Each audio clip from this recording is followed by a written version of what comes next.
So we've got a bit of a new series for you. At Sonubaits we get loads of different questions regarding all the different ranges of baits. There's so many different things in our bait selection and different ways of using them and trying to get the best out of them. And we thought it'd be great if we could explain a few of those things to you so you guys maybe understand them a little bit more. But of course, there's loads of things that you might want to know about. So I'm going to start by saying, if there's anything that you want to know about regarding the Sonubaits range or any baits, something like that, put a comment below and we'll have a look at it. We'll do a little bit of research and see if we can answer your question. We might not know the answer to start with, but we'll certainly try our best to find out. Today, I'm going to talk about bandums because bandums are a fantastic hook bait. They're a hook bait that has basically surged in popularity over the last few years. And effectively, I want to talk about what they are, when to use them, and how to use them to get the best out of them, because it's not quite as simple as just using them everywhere you go, because there's definitely occasions when you can get things a little bit better.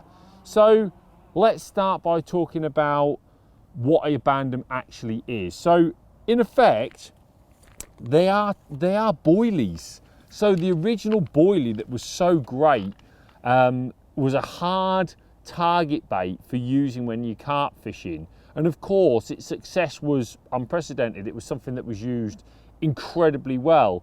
And we know in the match world that there's always going to be a bit of a crossover. So things started to cross over and people would use like mini boilies when they were method feeder fishing, wafter fishing, that sort of thing. And what we're looking to do, or what we've tried to do, is evolve that and expand upon it and make it easy to use. So bandums first came about because a round boilie was really difficult to put in a band. You guys loved using a band on your hook. So what happened was, you were trying to put the boilie on and it was either just falling apart or you weren't getting it on and it was slipping off. The shape of the bandum is absolutely perfect for using as a band. Started off like a pellet shape, but actually now we have it an indent in the middle of the actual bandum itself, which means once the band goes on, it holds in place and doesn't come off, which is absolutely crucial. So that was the first job. Get something that you can band onto your hook, which is of course the name bandum. Now, with the original bandums, they were actually sinkers. So they were like this hard boilie type thing, if you like, that sunk. It was heavy, it was like a pellet, and these work brilliantly. Don't be under any illusions. These are a fantastic hook bait, and a lot of the time, these are what I turn to, because sometimes when there's a bit of chaos in your peg and everything's happening really fast, you don't actually want a dead light hook bait. You want a fish, a bait that almost stays on the bottom until a fish eats it, so it doesn't waft up and get round the edge of the mouth. So as a rule, when I'm fishing on one of those venues, you know when you're chucking out and your tips like this, it's like moving around a lot. That's when obviously like a hard pellet can be a really good hook bait. But what we do is on a lot of occasions is use a bandum instead, because you can then utilize the colors and flavors and smells that you get with a bandum. So take these yellow ones here in the Scopec range. These are great, particularly when there's a lot of fish. The red ones are fantastic, almost like a dark red. We know how good a red pellet can be. So like these dark red ones can be brilliant. But when I'm using a sinker, I like to try and counteract the hook and the balance in everything that I'm doing. So generally speaking, I'll use like a lighter gauge of hook, like a KKM or a GPM, something like that. Something that basically means everything's nice and balanced on the bottom. The bait is heavy, the whole thing gets sucked in, and to be honest, you don't really know where you're going to get your hook hold, because it's a bait that's just being eaten in the chaos of lots of fish down on the bottom. So if you're going to like a well-stocked fishery, just bear that in mind, that those sinker type baits that were so successful for so long still really do have a place. And of course, it evolved and wafters came onto the market, baits that were critically balanced. And when we look at wafters, and one of the problems you often had with early wafters were some would float and be too much and they'd lift your hook off the bottom. Some would be a little bit too dense and not really waft, and you'd be testing them in a little tub of water to make sure that they were right. And that was something that we played around with a lot at Sonubaits, because we knew that the type of wafter was critical and you wanted it to be absolutely perfect every time. So when we were making the wafters, we actually went and looked at exactly what we needed to do to ensure that you had the perfect consistency of wafter every time, because a wafter's really, really good when it's basically sat up slightly off the bottom, so the hook holds the bait onto the bottom and the bait sits up. That is what we call the perfect wafter. It's critically balanced, it's dead light, and it's what I like to call a target hook bait. That's when I believe a single fish is coming in, actually picking out your individual hook bait, sucking it in, and then the weight of the bait is so light they suck it in, but the hook needs to be heavy. So therefore, a lot of the time, probably 9 out of 10 times, you'll catch the fish in the bottom lip. So when I'm using these sort of like wafters like this, I will use a really heavy gauge of hook like a KKH. It's not uncommon for me to use a 6mm wafter with a size 10 KKH, but we wanted to make sure that the critical balance was there for you in the sizes and hooks that mattered. So what we actually did was we got a series of KKH hooks and we balanced each one out. So for example, let's start with the smallest size, the micro bandums, which have been unbelievably successful, these little tiny 4mm bandums.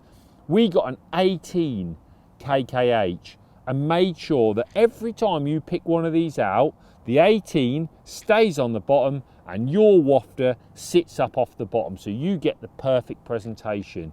One of the things you'll always find with our wafters is they're nice and firm, because one of the problems with like a soft one, if you've got like a soft scenario, is that they're absolutely brilliant for bayoneting, and we'll talk about that in a bit. But if you want to band them and you've got different sort of densities with the softness, sometimes they don't waft at all and you're not actually achieving the wafter presentation. So that's why we love to have our baits nice and firm, so you can band them and make sure that everything's perfect every time. But these micros, they work brilliantly with an 18. So then we stepped it up and we got the 6mm and we said, look, generally speaking, a 16 is going to be a great size to use with a 6mm. So we've critically balanced those to make sure that a 16 holds this bait on the bottom. If you were to use this with an 18, you'd probably find it touch and go whether it holds it or not. It would just about do it, I expect, but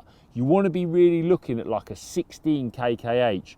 I know if you put like an 18 or a 20 KKM on, you might find this is wafting around off the bottom. That's how critical that we made sure our baits are. And that is reflected as you go up in size. So an 8mm is balanced with a 14, and the 10mm are brilliantly balanced with a 12. So you can stagger your hooks. One thing you can do is you can always step up in hook. So that's what I was saying before. A lot of the time when I'm using like a large banjo or something like that, I'll use a 10 KKH, a great big heavy hook that sits on the bottom and my wafter pops up off the bottom. That is absolutely critical. So you can tell why they're such a good bait. I've got to be honest with you, they're not a pole fishing bait. It's not a bait that I look to use on the pole. The only time you'll find me using wafters not on a feeder or a banjo or method feeder setup is sometimes if I'm waggler fishing or mugging. I love a wafter because it falls really slow. So there's loads of different colours and that to choose from. And sometimes on those cagey days, a white one, for example, that's falling really slow, or one of these red Scopex ones that's just falling through the water that little bit slower, is something that a fish can grab onto. So if you do want something critically balanced, then think about a wafter for that as well. But generally speaking, they're not for pole fishing. They are for fishing when you're fishing with a method or that banjo style feeder. Now, wafters in general, they come in all sorts of different flavours and colours. And a lot of people have asked me in the past, like, You know, what do you consider most important? Do you consider flavour? Do I consider colour? What is it that makes you choose one? And in my personal opinion, I think it's all about the colour. Now the flavours are there, they're put on the baits almost. I think that's more for us as an angler, because I find it very hard to believe that one single bait can be picked out based on its smell in amongst a load of micro pellets, for example. So I personally think the smells are there just to make sure that we've got the confidence in the bait. Power Scopex, krill and squid, you know, all those sorts of things that you might want. Just something that you're not worried about. Maybe you've put the smell onto the bait. You know that the bait is smelling something that a fish might eat. But for me, it's all about the colour. So I'm always taking a variety with me, and that's why I love the way that we've done these. So take the Power Scopex, for example. In the Power Scopex, you get yellow and red.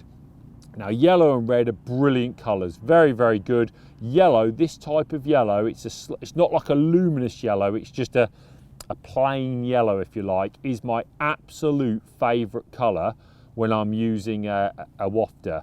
I have caught well on reds, but like I said to you before, I think that's often when there's a lot of fish in the peg. But also, we always give this like two-tone option. And you probably know that this two-tone option has become really, really popular. These are something that people are now selling separately in a tub on their own, but in every tub, when you buy one from Sonu, you get a primary colour. In this case, it's yellow.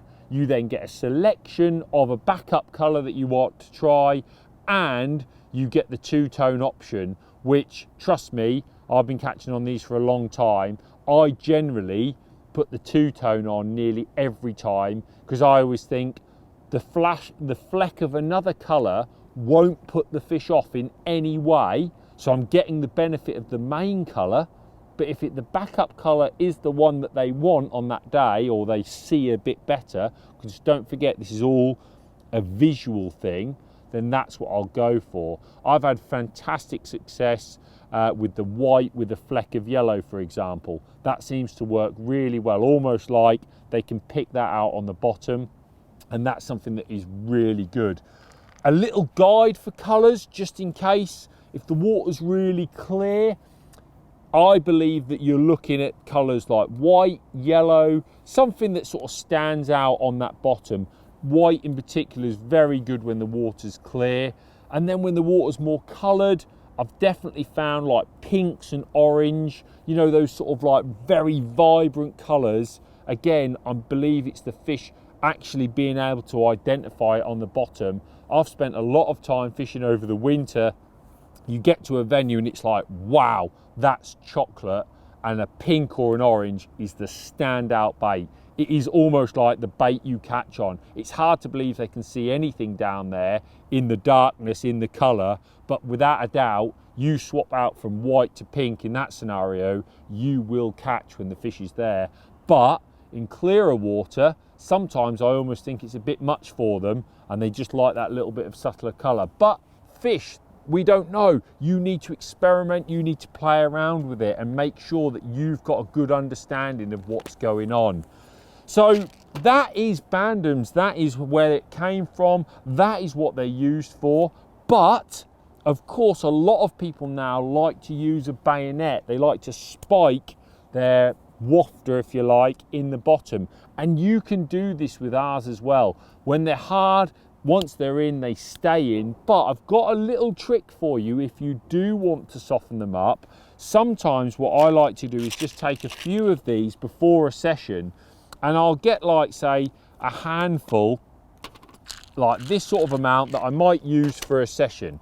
Now, almost like, I don't know, a few days before, I like to do it usually like the week before. I will literally just chuck them in some water and put them in some water for about a minute. And then I'll drain all the water off, give them a good shake and make sure there's no water on whatsoever. And then I'll pop them back into the container. And almost a bit like a micro, the tiny bits of water that have been absorbed around the outside soak into them, and you pick them up and you go, oh, these are still rock hard.